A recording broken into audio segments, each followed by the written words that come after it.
Welcome to Scale Car Models. Today I'll be looking at the 1/25th scale Revell 1969 Camaro SSRS Convertible 2-in-1 model kit. This is part of the Motor City Muscle series from Revell. First off, take a quick look around the box. See, here's a picture of what the model could look like here in the front, as well as all the other graphics for the advertisement of what the model is. Here you have a few pictures of what the model could look like if you build it according to the instructions. And here we have some specifications and features of the model. It's 8 inches in length, 114 parts. It's molded in white as well as chrome, clear, red. And also you can see here there's some information about the actual car itself, as well as what the model comes with. And then you also have a painting guide here. This is also on the instruction manual. So now let's open this up and I'll show you guys what you can expect when you purchase this model. Now I bought this model brand new, however I did remove the plastic from the model. This model goes for roughly $15 to $20 depending on where you purchase it. So now let me open this up here. Give you guys a look. Standard model packaging there, top lifts off. Here on top you have your instructions, and as always with Revell and most of the current kits, they are very detailed. Give you lots of information, show you how to put things together, where to glue things, as well as a basic painting guide. You can always go outside the lines for that.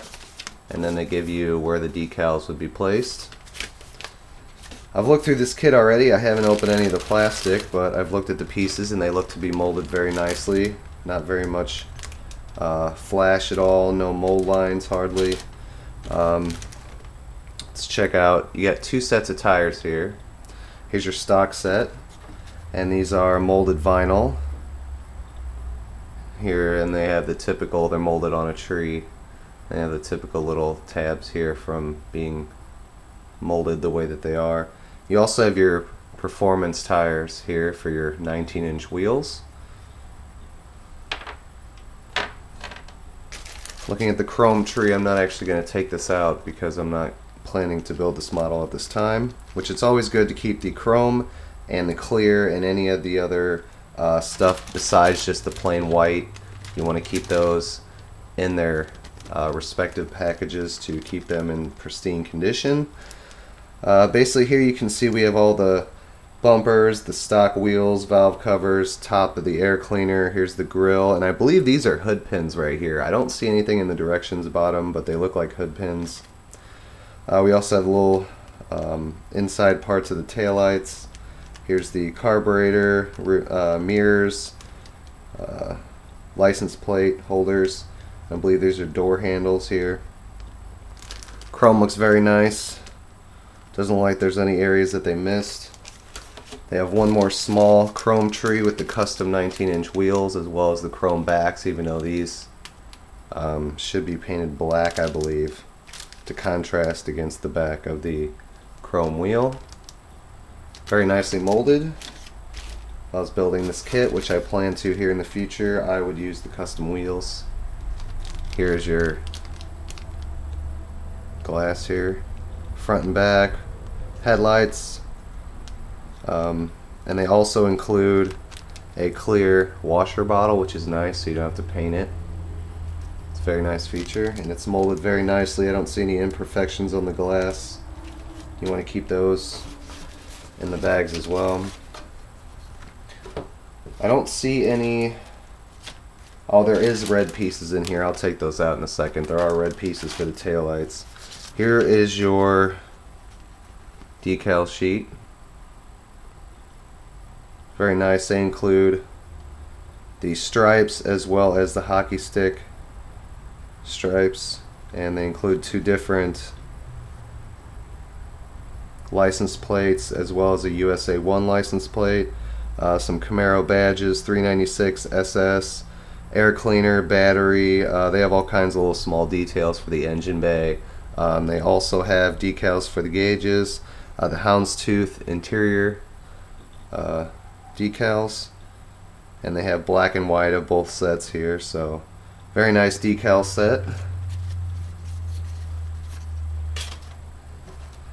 Now let me open up this bag of all the white pieces and I'll lay them all out to show you guys.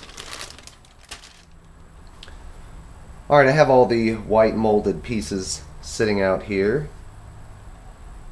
There's 5 trees plus the main body itself. Here are the red taillights that I spoke of earlier.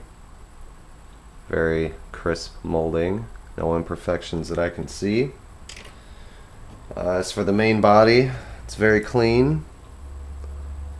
I don't see any visible mold lines or any flash, which is a lot more than I could say from the Revell Mustang kit that I reviewed a few months back. Quite a bit of flash on that model. However, the casting of the plastic itself was very nice. There were a few mold lines. This body looks very nice though. I'm not a big fan of this here. I hate that. It gives a chance of something, you know, possibly breaking. However, I understand they do that to hold the windshield in place and probably from the molding. Here's your chassis, nicely molded. Doesn't look quite as crisp as the Revell Mustang kit though. And then you have your front of your seats, you have your convertible boot, your front subframe, front A-arms. Nice thing about this kit, it has the cowl induction hood. Looks nicely scaled and nicely molded. And doesn't seem to be any flash really on this model that I see whatsoever. You have your door panels here, firewall springs, leaf springs. Here's your, I guess this would be your firewall. This is your front engine bulkhead, your radiator support, if you will. Here's all your engine pieces. This comes with the 396. Nicely molded. And I like that they didn't chrome everything out, like sometimes they'll chrome the headers and the intake and the carburetor and all that, and that doesn't need to be chrome, so I'm glad that they left that white. Here is the exhaust. You have some of your interior pieces. Here's part of your brake booster, your battery, starter, distributor. Here's your rear fascia bumper piece here. Not a big fan of this style exhaust, but it's correct for the car, what it came with. However, I don't think headers are. I've looked up some information and some pictures and stuff, and I don't think headers were stock on the RS-SS model. But that's what the kit comes with. Here's your wheel backs. And the last tree here has your interior tub, dashboard, your seat backs, radiator, fan shroud, lower part of your suspension, your rear axle, and I believe these are the front supports for the radiator here. Sway bar, shocks, drive shaft. I like that they mold the drive shaft separately, and it is molded open so that it actually looks more realistic, like actual U-joints. So there's just an overall view of the kit itself, guys. I recommend getting this kit. Very nicely molded. I love that they do a lot of the kits now in white because that makes it a lot easier to paint. The chrome looks great. The price is good on this model, depending on where you buy it. Like I said, usually you can get it under $20, which is a good deal, I think. Overall, guys, this is an excellent model. I give it a, you know, A+ rating or 5 stars, whatever you want to give it. I'll have to come up with some kind of system for doing model reviews, but overall, guys, great stuff here. I recommend getting this kit if you love building models. The detail is good. Like I said, it's got a lot of parts in it. The molding is great. No flash, no mold lines that I can see, so should be a pretty good kit. However, I haven't built it, so I don't know exactly how everything's going to fit together. But in most of the Revell kits that I've seen so far, they, you know, fit together pretty nicely. So I don't think there's going to be an issue with that. So I'd like to thank you all for watching. There'll be a lot more of these to come. Stay tuned and subscribe, comment, and rate this video. You guys all have a great day. Lots more videos to come.